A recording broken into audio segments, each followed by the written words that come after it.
শেষ ফের আবহাওয়ার মুড সুইং, পূবালি হাওয়ার হাত ধরে ঊর্ধ্বমুখী হলো পারদ। আর এক ধাক্কায় 4 ডিগ্রি বেড়ে আজ কলকাতার সর্বনিম্ন তাপমাত্রা 16 ডিগ্রি সেলসিয়াস। আবহাওয়া দফতর জানিয়েছে যে আজই বঙ্গোপসাগরে উচ্চচাপ বলয় তৈরি হবে। এর প্রভাবে সাগর থেকে প্রচুর জলীয় বাষ্প ঢুকবে। ঝাড়খণ্ডেও ঘূর্ণাবর্ত তৈরির সম্ভাবনা রয়েছে।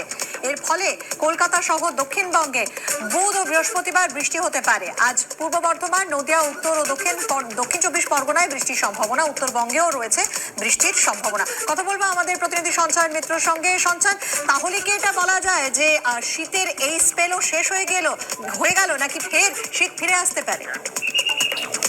দেখো, শীতের এই স্পেল প্রায় শেষ হবার মুখে এবং যেটা মনে করা হচ্ছে যে একটা উচ্চচাপ বলয় তৈরি হতে যাচ্ছে বঙ্গোপসাগরে, তার প্রভাব পড়বে আমাদের রাজ্যে এবং বৃষ্টির সম্ভাবনা তৈরি হচ্ছে। এর ফলে বুধবার, বৃহস্পতিবার এবং শুক্রবার দক্ষিণবঙ্গের বেশ কিছু জেলাতে বৃষ্টির সম্ভাবনা, তার মধ্যে কলকাতা এবং আশপাশের জেলাতেও বৃষ্টি হতে পারে। তবে মূলত বাংলাদেশ সংলগ্ন যে জেলাগুলো রয়েছে তার মধ্যে উত্তর 24 পরগনা, নদিয়া, এই জেলাগুলোতে তুলনামূলকভাবে বেশি বৃষ্টি হবে। উপকূলবর্তী যে জেলাগুলো তার মধ্যে উত্তর এবং দক্ষিণ 24 পরগনা, সেখানে এর প্রভাব থাকবে।